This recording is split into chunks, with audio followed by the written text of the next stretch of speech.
Saudi Air Base, Aramco oil facility targeted in Yemeni retaliatory drone strikes.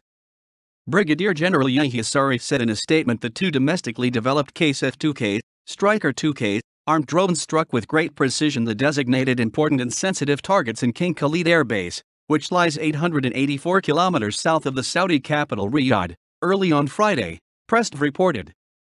The attack came just a day after a successful drone attack against the same military site in southwestern Saudi Arabia.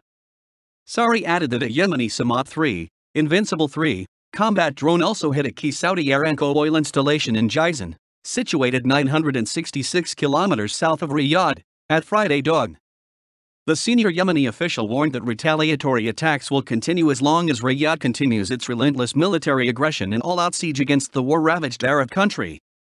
Also early on Friday, Saudi forces fired volleys of artillery rounds and rockets at residential neighborhoods in the Razi district of Yemen's mountainous northwestern province of Saudi. There were no immediate reports about possible casualties and the extent of damage inflicted.